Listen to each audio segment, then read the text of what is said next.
Entonces podríamos escribir esto como menos KY por E por QX menos KX por E, y este es el momento estático respecto al eje Y por QY igual a 0. Estos términos, momentos estáticos, pueden ser menores a 0, iguales a 0 o mayores a 0. Hay una condición al ser una característica geométrica que permite, o que al ser una característica geométrica que puede ser 0 o diferente de 0, mayor o menor inclusive, entonces tiene sus interpretaciones en cada estado. El hecho de que el producto de inercia, no el producto de inercia, perdón, el momento estático sea igual a 0, solo se da cuando el eje con respecto al que se está determinando ese momento estático pasa por el centroide. Entonces, si esto se hace 0, quiere decir que el eje X está pasando por el centroide. Y entonces 0 por esta cantidad, 0. Esto ya se hace 0. Menos KX por E. Si esto se hace 0, quiere decir que el eje Y está pasando por 0. 0 por esta cantidad, 0, y esto se cumple. De aquí concluimos que los ejes X y Y son centroidales. Si los ejes X y Y son centroidales, o están aplicados en el centroide, puedo determinar el momento correspondiente en este punto para momentos positivos. El momento positivo es el momento que tiene esta dirección, doble punta, en X, momento en Y, doble punta, esos son los momentos positivos.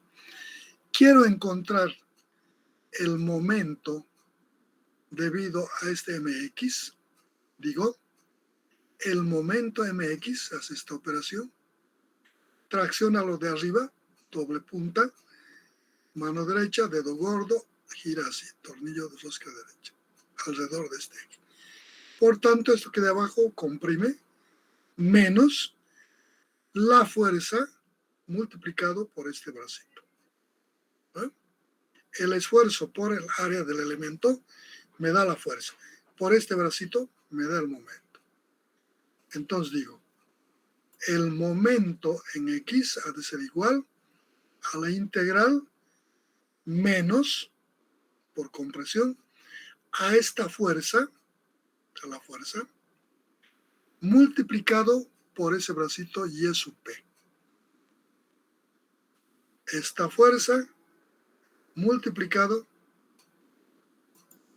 por este bracito en X. Hago operaciones aquí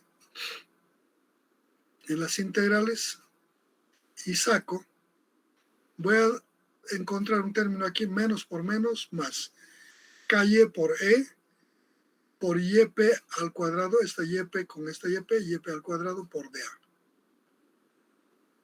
Aquí aparece integral de KY por E, que le saco afuera, es constante. Menos por menos, más. YP al cuadrado por DA es la inercia respecto al eje X. Por tanto, puedo escribir esto como KYE por inercia en X. Ahí está. Menos, este término, con este menos se va a dar más.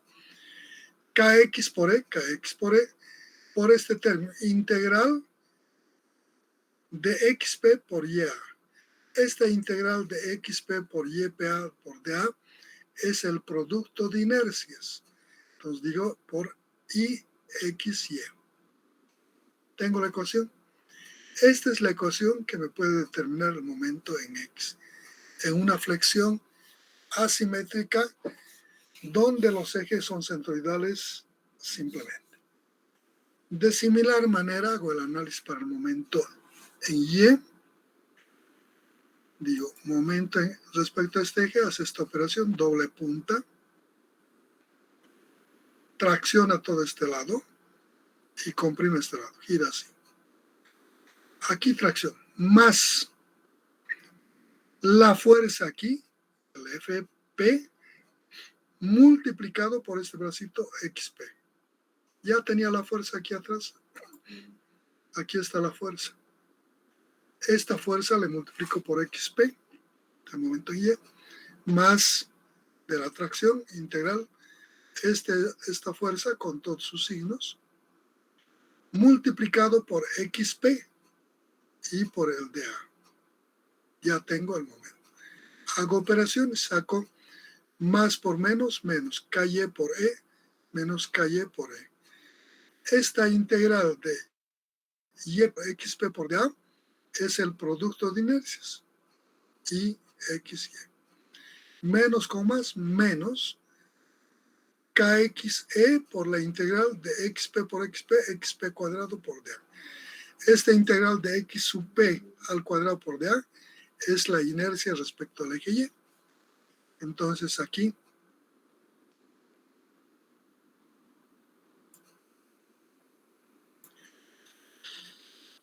digo menos Kx por E por la inercia en Y. Y tengo el momento en X y el momento en Y. Mientras mantengan esta relación de ecuaciones los momentos en la sección, puedo determinar el esfuerzo en función de las curvaturas Kx, Ky. Pero de estas dos ecuaciones podía determinar las curvaturas en función de la carga externa y las características geométricas de la sección.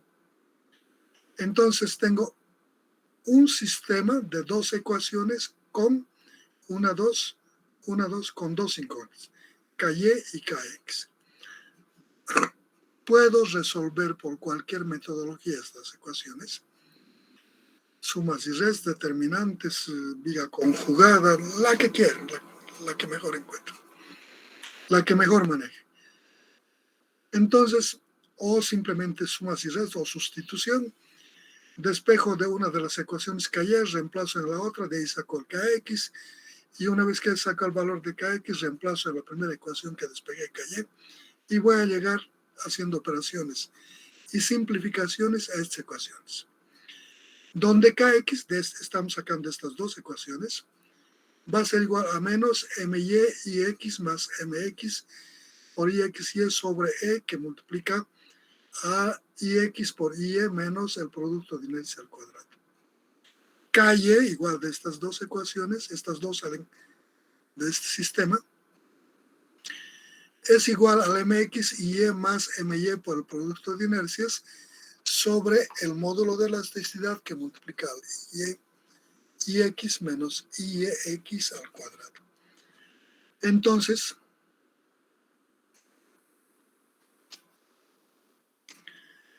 estos valores de Kx y Ky reemplazo en la ecuación del esfuerzo. Aquí tengo la ecuación del esfuerzo. Sigma ZP ha de ser igual a menos, aquí reemplazo el Ky, aquí, esto, reemplazo ahí, menos Kx, reemplazo ahí, aquí tengo el Kx, reemplazo ahí con signo, y tengo la ecuación del esfuerzo. Va a ser una ecuación larga. En esta ecuación, con el propósito de no cometer errores en el proceso, de tratar de evitar la menor cantidad, o sea, la mayor cantidad posible de errores, lo que hago es incorporar unas constantes en esta ecuación. Para eso, aquí estoy llamando a este término, el numeral de la curvatura en X, momento en X por Ix más Mx por Ixy, le va a ser igual a un W1. A este otro término, el numerador de la curvatura en Y, le voy a llamar W sub 2. Estos términos que están en los denominadores son exactamente iguales. Entonces le voy a llamar W sub 3 a este término. Ix y Y menos Ixy al cuadrado. Y entonces puedo plantear en esa ecuación de esfuerzo, en esta ecuación de esfuerzo, ahora reemplazo este término por estas constantes. Entonces reemplazo el KX va a ser igual al W1 sobre W3. Menos, este menos es de esta ecuación, menos W1 sobre W3. KY va a ser igual a W2 sobre W3. Entonces, esos esfuerzos represento aquí, ¿no? W1 sobre W3. W2 sobre W3. Y ya no hay las Ks. Y entonces de ahí en el W aparecía una E, esta E con la E de doble E. Con esta E se simplifica y vamos a tener esta ecuación. Todo esto que multiplica por XP menos todo esto que multiplica por Y sub P sobre esta cantidad. ¿No? Entonces esta ecuación la hemos simplificado incorporando estas constantes.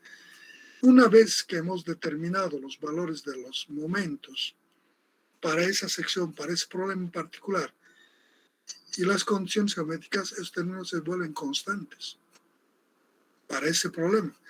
Por eso es que los he convertido en W2, W1, W2. No cambia más para ese problema. Entonces le pongo en función de estas nuevas constantes y lo único que va a cambiar va a ser el punto donde quiero determinar el esfuerzo. Su posición del punto en X, en Y. Entonces en esta ecuación la fórmula tiene un signo positivo, negativo. Aparte, estos términos W1, W2, W3 van a salir con signo. En esta determinación del W1, M entra con signo, MY. MX entra con su signo y el producto de inercias también con signo. Por tanto, este W va a ser con signo, a veces positivo y a veces negativo. La aplicación de esta ecuación debe ser con su signo. Este entra aquí con su signo. XP es la posición del punto, dependiendo de dónde se encuentre. Este término también va a ser positivo o negativo. Entra con su signo. Menos es de la fórmula, se mantiene. W con el signo que tenga, si es positivo, positivo, si es negativo, negativo. Y eso P es la coordenada del punto donde quiero determinar. Puede ser positivo o negativo, también con su signo. Dividido sobre W3 con el signo que salga de esta cantidad. Y de esa forma determino el esfuerzo por el método de los ejes centroidales simplemente.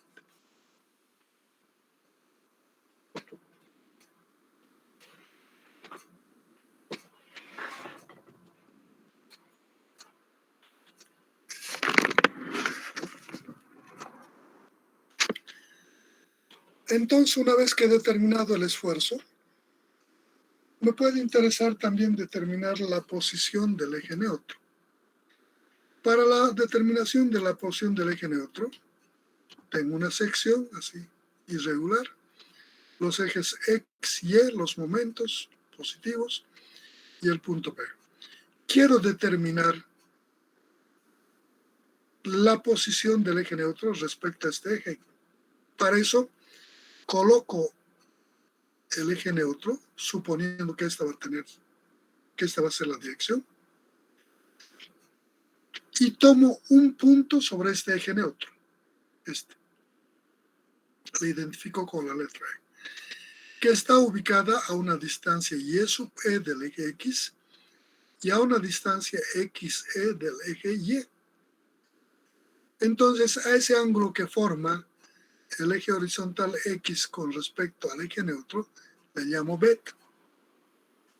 De aquí digo,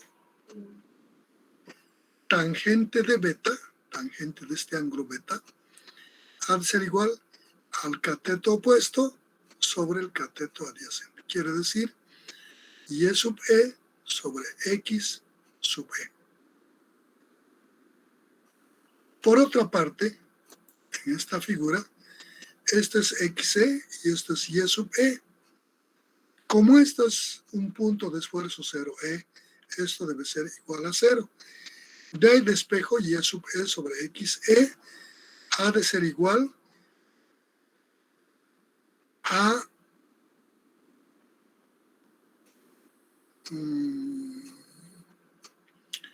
w sub 1 sobre w sub 2. Y sub p sobre x sub p ha de ser igual a w1 sobre w2. Por otra parte, esto hemos dicho que es tangente de beta. Y sub e sobre xe. Entonces digo tangente de beta ha de ser igual a w1 sobre w2. De ahí despejo el beta va a ser igual al arco tangente de w1 sobre b2. Y de esa forma determino el ángulo que conforman el eje horizontal x centroidal con respecto a la posición del eje neutro. Cuando beta es positivo, debe medirse en el sentido horario para esta convención. Así, positivo. Si sale negativo este beta de aquí del eje x hacia el sentido anti-horario. En cita es flexión asimétrica por el método de los ejes centroidales simplemente. ¿Algún comentario?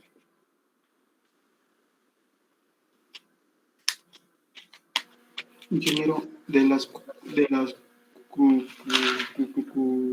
curvaturas, sí, de las curvaturas, al hacer ese análisis de KY positivo y KX positivo, estamos analizando cómo se flexiona el cuerpo que estamos analizando, o es como la trayectoria del punto en el cual se está aplicando la fuerza.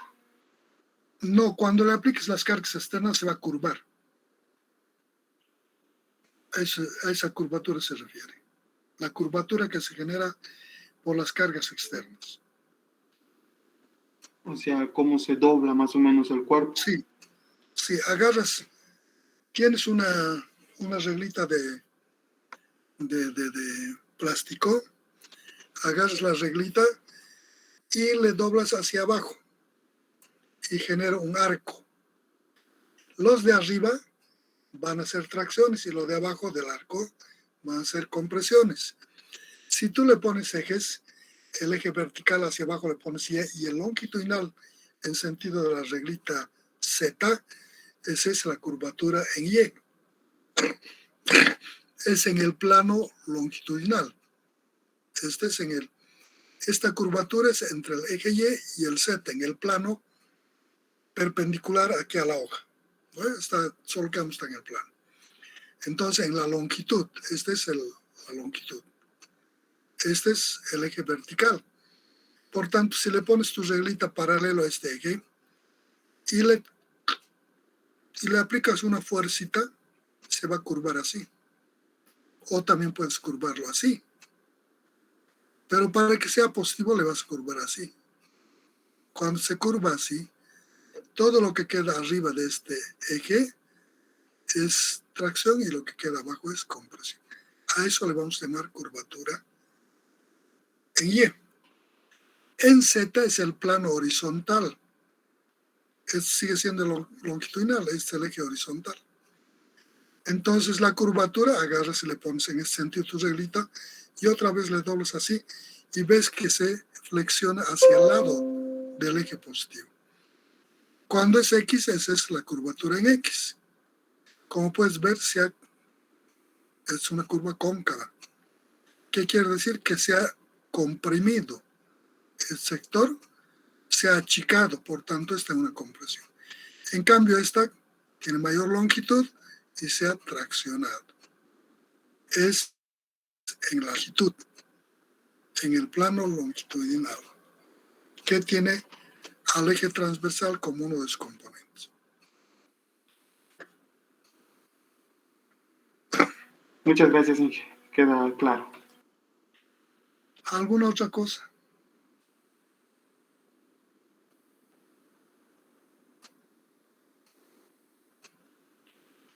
Bueno, entonces, una vez que hemos visto este método, vamos a proceder a hacer una aplicación. Ahí está la aplicación. Una leidita con calma.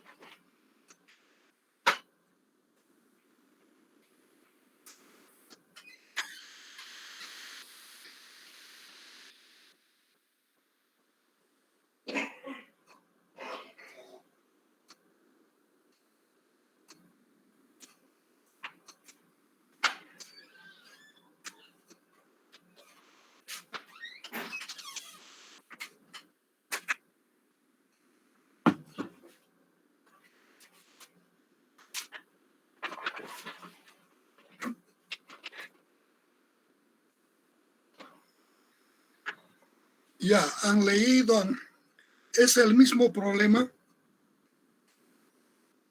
que hemos resuelto por el otro método de los ejes centroidales y principales. Esto nos va a facilitar para ver o comparar los valores que salen por uno y otro método. El problema dice, en la sección transversal Z,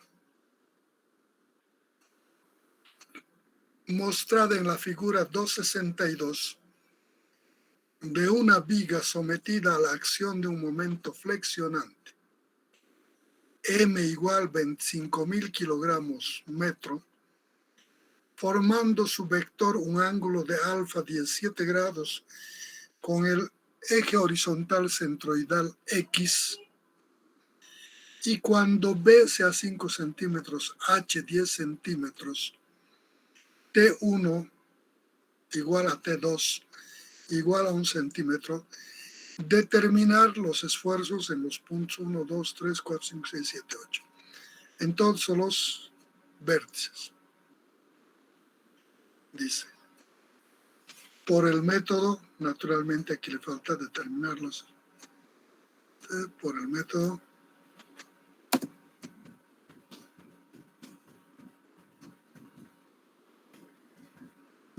de ejes centroidales.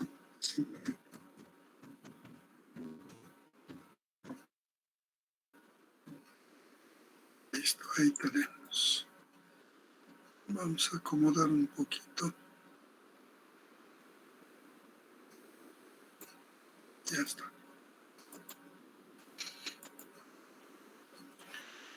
Para la solución de este problema, naturalmente debemos empezar.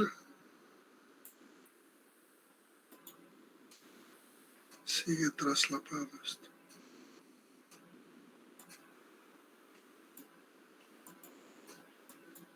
Ya.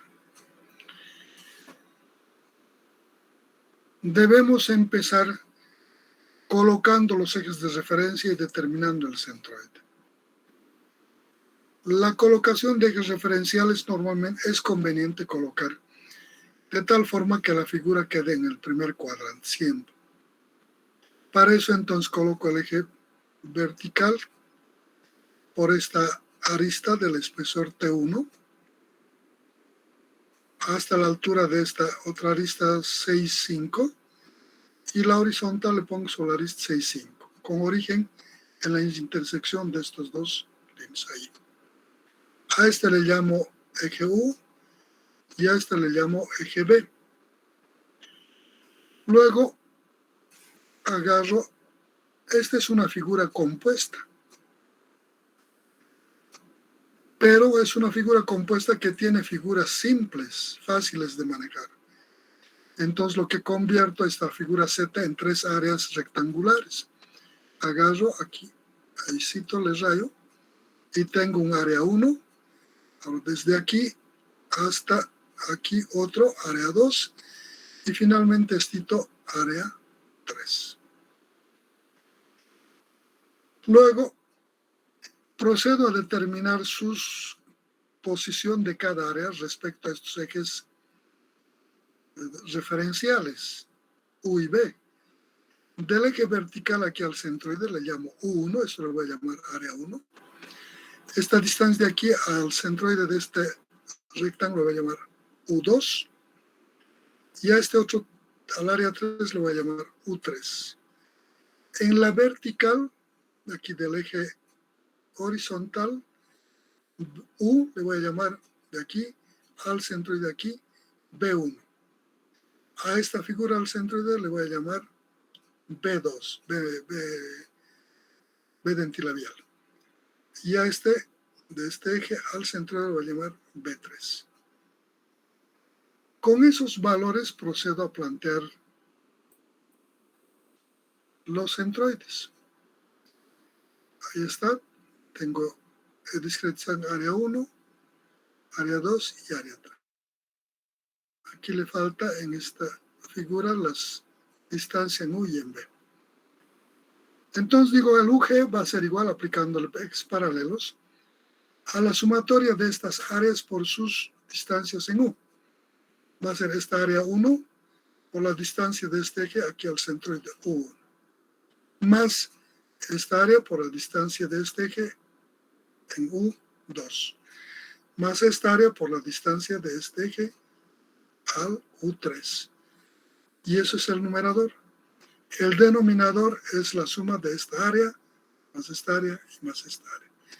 Divido y me da la posición del área, perdón, del centroide respecto del eje vertical en su dimensión horizontal.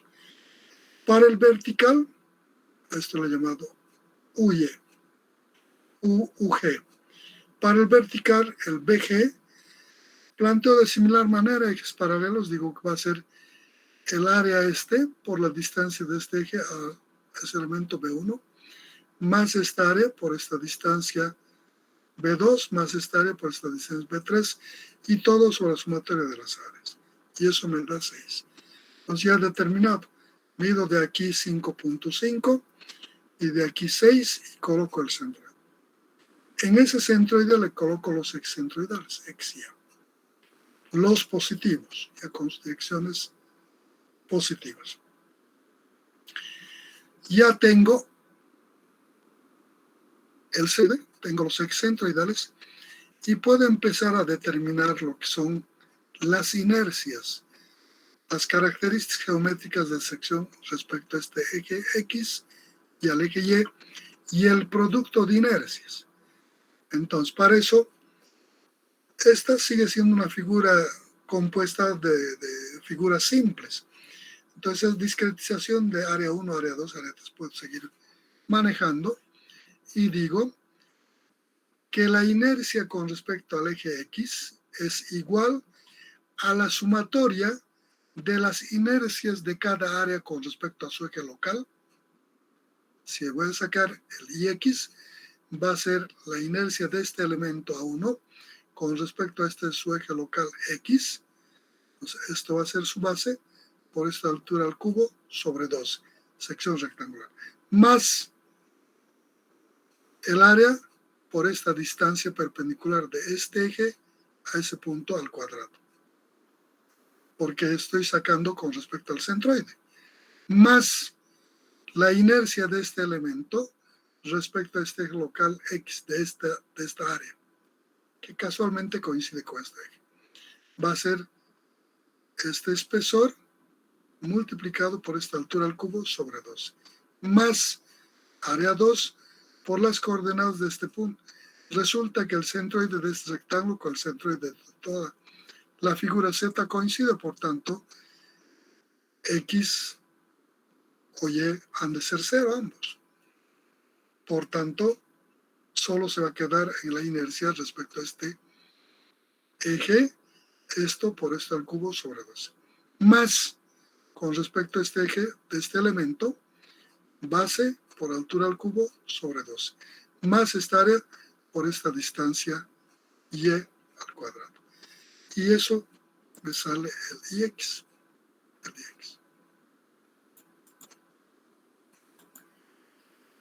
Sumatoria de las inercias respecto a su eje local X de cada área, más su área y por la distancia perpendicular de este eje X al centroide de esa área, al cuadrado. Más del segundo elemento, su área por su distancia del centroide del conjunto XY al centroide de ese elemento. 3 elementos, de los 3 elementos sumo y tengo la inercia en X. En Y es similar, la inercia va a ser a la sumatoria de las inercias con respecto a su eje local Y. Es de aquí arriba, aquí, con respecto a este eje. Ahora, si este es el eje con el que estoy queriendo sacar la inercia, su base siempre es paralelo al eje, este va a ser su base, y su altura va a ser esto. Entonces digo, T1 parece que es, multiplicado por esta altura al cubo sobre 2, más esta área por la distancia de este eje perpendicular a este centroide, esta distancia, X1, más de este elemento con respecto a su eje local que coincide con este eje. Esto por esto al cubo sobre 2. Más esta área es su coordenada 0. Es coincidente los dos ejes. Por tanto, solo tenemos la primera parte, esto por esta altura al cubo sobre 2. Más de este elemento. El eje local Y es este. Base ahora es estito. T1 por esta altura al cubo sobre 12, más esta área por la distancia de este eje a este punto, por esta distancia al cuadrado. Y así tengo la otra inercia. El producto de inercias. El producto de inercias es una característica geométrica que puede ser negativa, cero o positiva. Por tanto, este producto de inercias es igual a la integral de X por Y por dA. Eso en figuras como estas, compuestas de varias figuras simples como rectangulares, puedo decir que va a ser igual a la sumatoria, el producto de inercia IXY va a ser igual a la sumatoria de las áreas, área 1, por sus distancias en X y en Y de ese elemento 1, con sus signos, X a la izquierda, negativo, Y hacia arriba, negativo.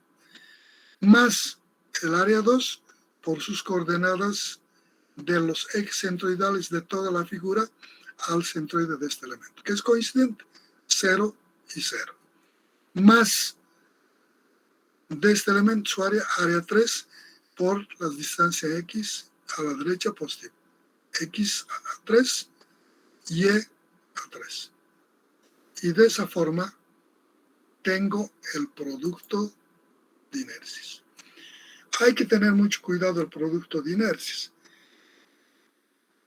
Depende en qué ecuación vamos a usar este producto de inercias. Si es para resistencia como estamos manejando nosotros, debe hacerse con estos signos, positivo aquí, positivo allá.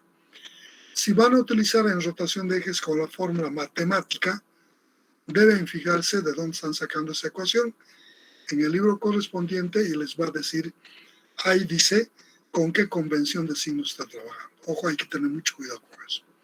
Para nosotros en este caso no hay ningún problema. Este será la referencia de ejes positivos. Entonces, una vez que tenemos tanto la inercia en X, en Y, en Z,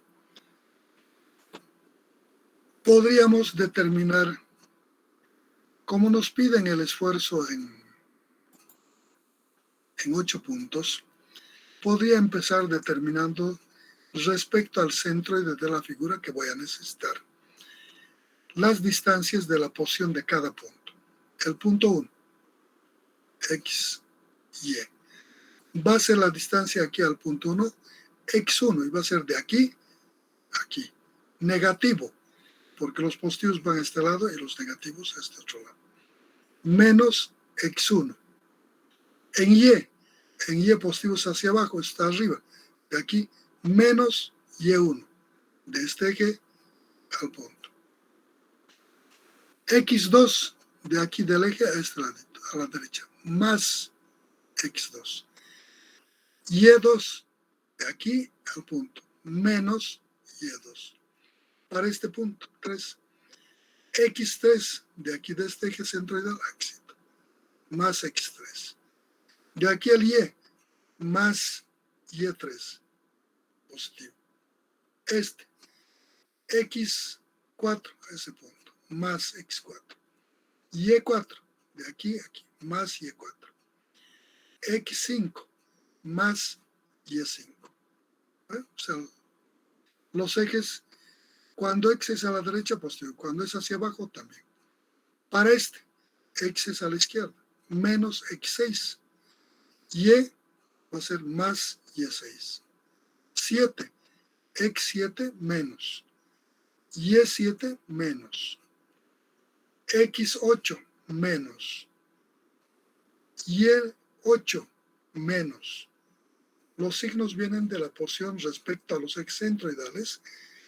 Los sentidos positivos del eje X, positivos, si van en el otro sentido, negativos. Los en Y, hacia el sentido positivo, positivos, y hacia el negativo, negativos. ¿No? Entonces, eso está aquí determinado para el X1. Este X1 en realidad es igual al UG, ¿no? Solo en sentido negativo.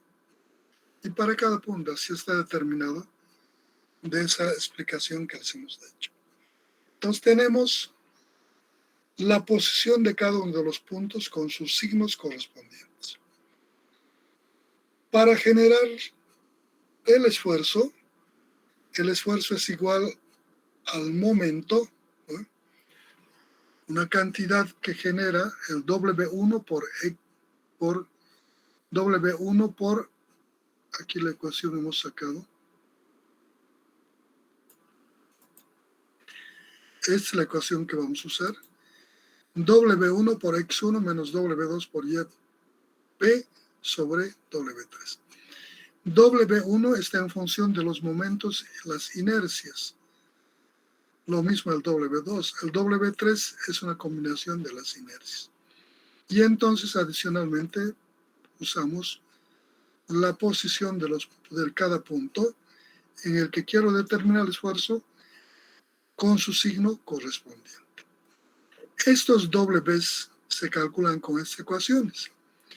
En estas ecuaciones se respetan los signos de la fórmula y cada componente entra con signo. El momento entra con su signo. En Y, en X, el producto de inercias con signo. Este siempre es positivo.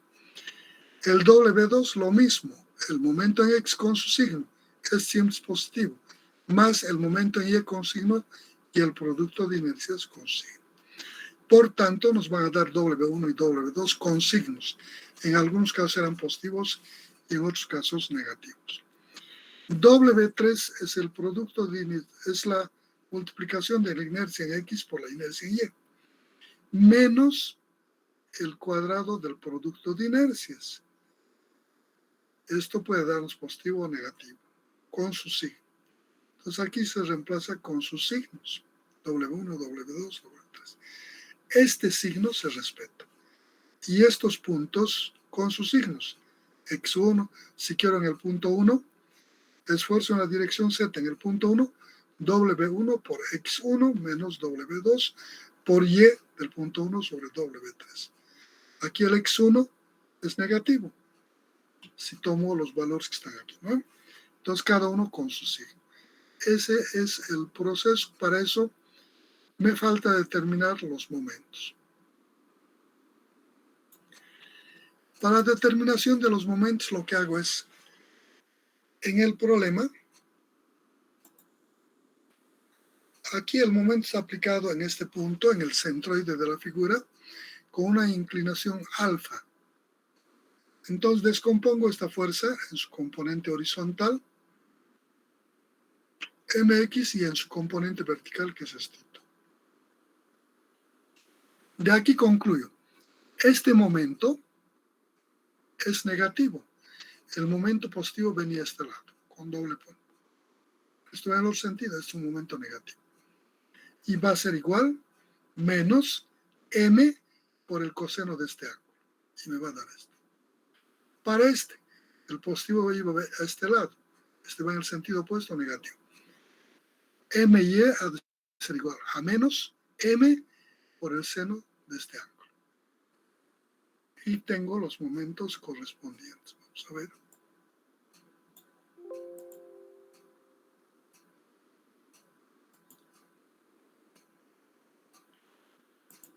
Ahí están los momentos, con sus signos. Vayan verificando. Siempre traten de colocar las unidades para evitar algún error. Una vez que hemos sacado los momentos, es simplemente aplicarles las ecuaciones que hemos determinado. Para eso hay que tener mucho cuidado con las unidades. Este momento está en kilogramos, las distancias están en centímetros, las inercias están en centímetros. Por tanto, cuando reemplace la ecuación para determinar los esfuerzos en cada punto, el momento debo convertir a kilogramos-centímetros para poder aplicar la fórmula. Entonces digo, una vez que tengo los momentos, en este método empiezo determinando las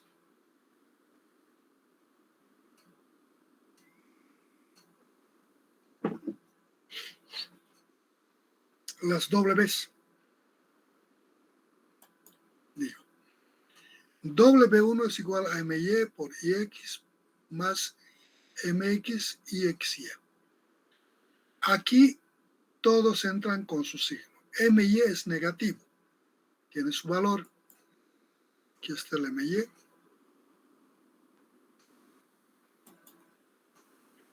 MY.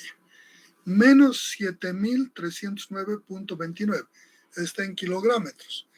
Le multiplico por 100 y voy a tener en kilogramos centímetros. Entonces reemplazo en kilogramos centímetros con su signo. Aquí digo W igual a menos el valor del momento. Esta inercia es positiva, más de la ecuación. Este momento en X también es negativo. Es menos 23.907.63. Le multiplico por 100 y reemplazo aquí con su signo, menos el momento. Este con su signo. Para este caso, el producto de inercias nos ha salido positivo. Aquí está, 165. Entonces le multiplicamos por más 165. Hacemos operaciones y tengo el W en kilogramos centímetros al cubo. Este viene con su signo. Calculado de esta forma, este tiene ahora para este problema en particular negativo. Menos 721.442.199,6 kilogramos centímetros a la quinta. Tengo el valor del W con su signo. El valor del W2 obedece a esta fórmula. Este momento entra con su signo ya las unidades kilogramos centímetros por está en centímetros. Este es un dato, está en centímetros, es siempre positivo. Más este momento con su signo, que es negativo, en kilogramos centímetros, hay que convertir, multiplicado por este producto de inercias que también es con su signo. Reemplazado aquí, hago operaciones y dice que el W2 es igual a menos 387.962.199.5 kilogramos centímetros a la quinta. Ya tengo el W1 y el W2. El W3 es igual a la inercia en X por la inercia en Y menos el producto de inercias al cuadrado. La inercia en X es, aquí tenemos las inercias, no sé dónde. Aquí están las inercias.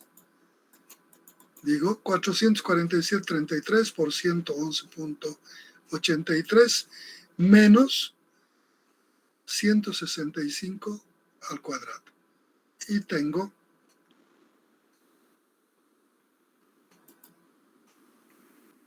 el W. Ya tengo los valores, le aplico la fórmula. La fórmula dice esfuerzo en Z en un punto P cualquiera es W1 por XP menos W2 por YP sobre W3. Adecuo para el punto 1. Esfuerzo en la dirección Z en el punto 1 va a ser a este W por X del punto 1, porque ahora estoy determinando en el punto 1, menos este W2 por Y del punto 1 sobre W3. Como pueden ver, estos van a ser constantes. Para todos los puntos van a tener el mismo valor, mismo signo. ¿Qué va a cambiar? Estos dos valores, X1 y Y1. Por eso he incorporado estas constantes para manejar esos valores y no repetir en cada punto todo este proceso. Entonces digo, el esfuerzo en la dirección Z en el punto 1 va a ser igual, menos 721.442.199.6 por el X1, aquí está el X1, por menos 5.5. Ya tengo una parte. Menos de la fórmula, por esta cantidad, menos 387.962.199.5 kilogramos. Por Y1, voy Y1 negativo, por menos 6. Y eso le divido entre W3 sobre esta cantidad, 22.799.21. Haciendo operaciones me da este esfuerzo. Y eso tengo que hacerle para los 8 puntos. A ver, ustedes díctenme los otros.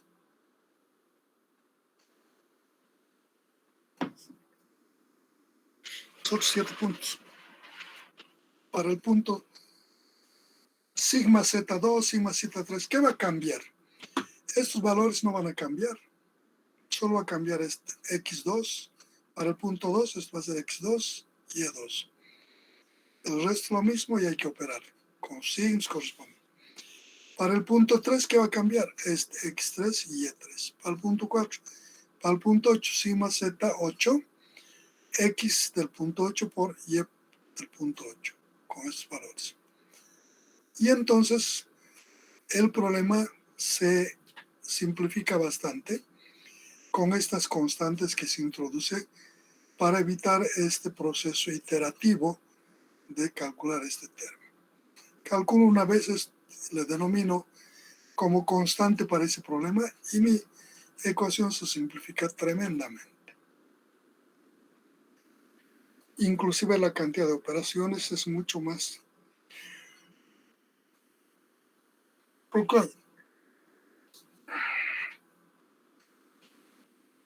Para los 8 puntos ustedes.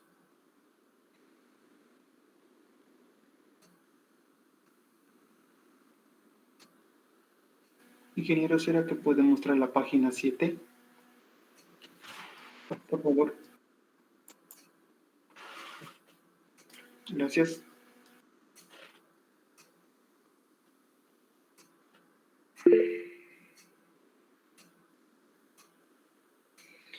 Pero verifiquen de dónde salen, ¿no? Saben, las X son de la distancia del eje vertical y centroidal al punto. Negativos cuando son al lado izquierdo y positivos cuando son al lado derecho. Hagan y verifiquen que salen estos valores. La distancia en Y de cada punto es la distancia del eje horizontal X al punto. Para Y1 hacia arriba negativo. Para Y hacia abajo positivos. Verifiquen si están bien sus valores, sus signos. En estos problemas son muy sensibles a cometer errores en estos signos. Un error en uno de estos signos compromete totalmente el valor del resultado. Y es muy fácil equivocarse, muy fácil. Tienen que practicar bastante y tener la certeza para tomar decisiones rápidas, si no, al tanteo puede salir cualquier cosa.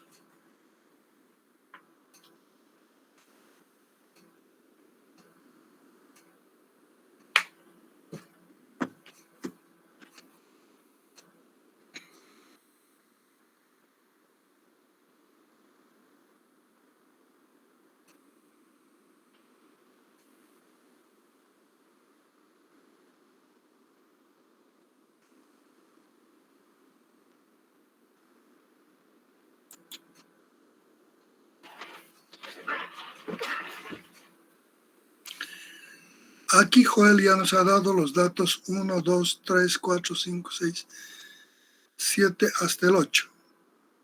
Parece que están bien. Yo no tengo los resultados aquí, no los he transcrito. Yo pedí que lo dejaran así al que me lo transcribe, le pedí que lo dejara así, justamente para pedirles que ustedes hagan esto. En realidad, estos problemas yo tengo resueltos en planillas Excel y es solo transcribirlos. Para efectos de verificación podemos ir a la planilla Excel que tengo en la parte de los solucionarios de esos problemas y podemos verificarlos. Pero por otra parte me interesa ver la posición del eje neutro. Cuando analizábamos la posición del eje neutro habíamos encontrado una formulación matemática que nos permitía determinar el eje neutro. Le hemos llamado al ángulo que conforman el eje horizontal con el eje neutro beta. Ese beta es igual al arco tangente W1 sobre W2, sobre esas dos constantes. Entonces me facilita. Aquí entran con sus signos cada uno. Entonces, aquí vamos a decir, para el cálculo de beta, aquí. Vamos a decir, beta va a ser igual al arco tangente, entre paréntesis, de menos 721.442.199.6 centímetros al cubo, sobre el W2 menos, con su signo, 387.962.199.5. Hago operaciones y de ahí saco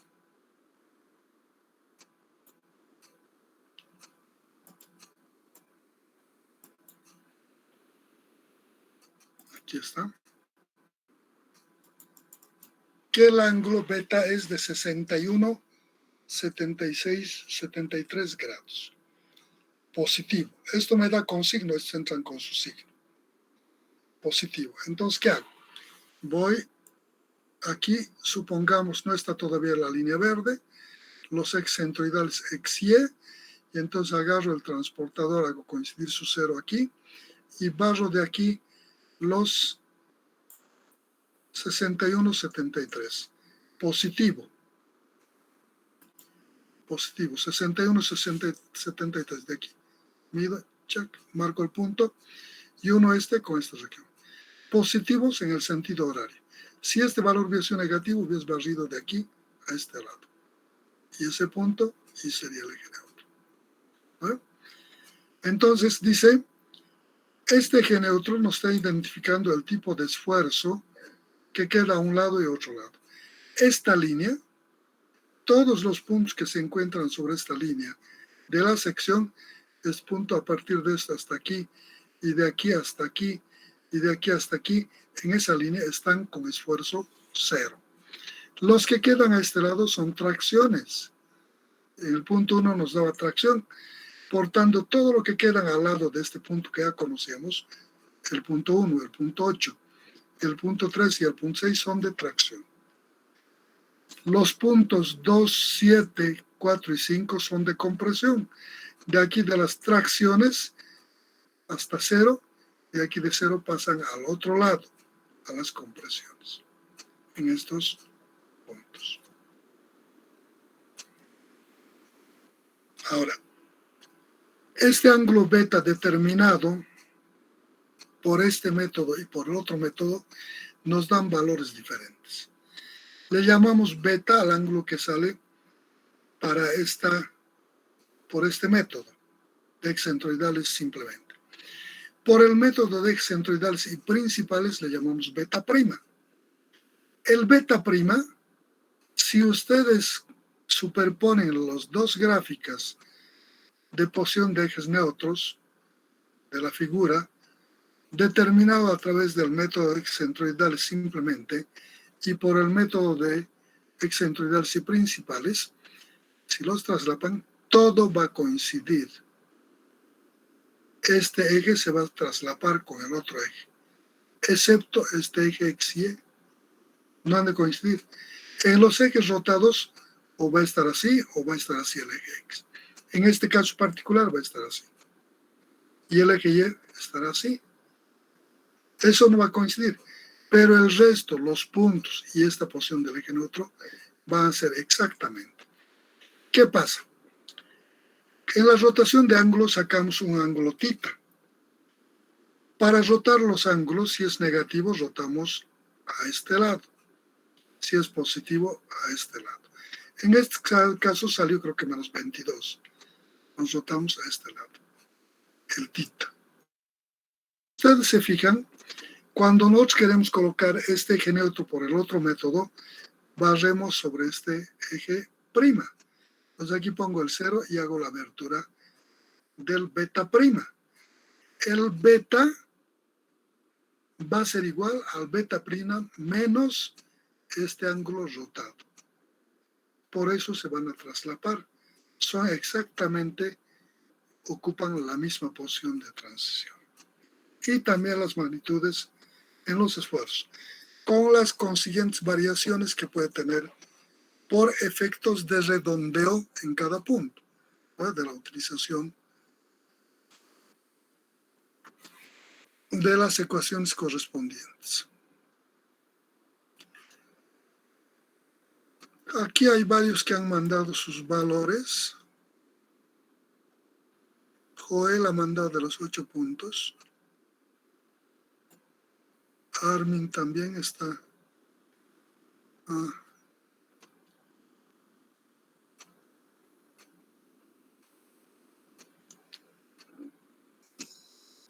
Al parecer todos han encontrado los valores.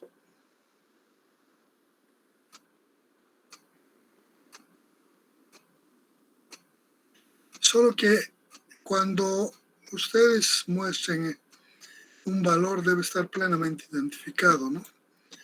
Aquí ponen un punto y el resto valores simplemente. Aquí al lado había estado. Debo suponer, pero este 2 está a esta altura.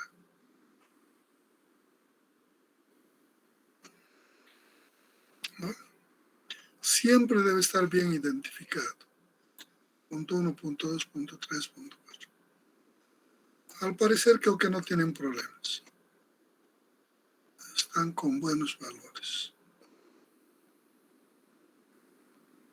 Sí, creo que no hay ningún problema. Aunque aquí hay un valor. Betsabe, Beatriz, creo que están mal tus valores. Revisa tus valores, Betsabe, están mal tus valores. Giuseppe Mealla. Ayala, Giuseppe Ayala. ¿Está bien? Israel también. Cristian, creo que están bien. Creo que se han copiado nomás. Jimena Cecilia. Está bien, creo. Joel Mamani. Sí, el resto le han puesto en los decimalcitos unas variacioncitas para decir que han hecho, ¿no? Han hecho, ¿no? De verdad han hecho. Creo que están bien. Al parecer no hay problemas. Aparentemente el único problema es de alguna de sus compañeras que le hemos pedido que revise. Alguna cosita no estás trabajando bien. Listo, así es. Con eso hemos terminado flexión asimétrica y habríamos acabado el tema 2. Tal vez el día de mañana hagamos un ejercicio más, una variante.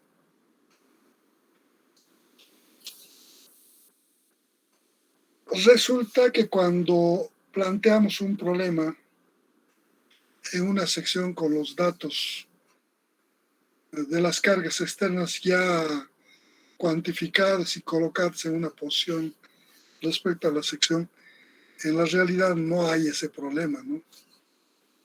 Entonces presentan una idealización de una estructura en la que inciden las cargas y hay que determinar estos momentos, cómo van a actuar en la sección transversal a partir de las cargas externas planteadas. Y entonces el problema radica en generar estos momentos y además en identificar qué sentidos van a tener. Van a ser positivos, negativos, y que la cuantificación corresponda a ese funcionamiento real que va a tener la estructura. ¿Bueno? Eso quiere decir que hay que agarrar en los planos adecuados las cargas.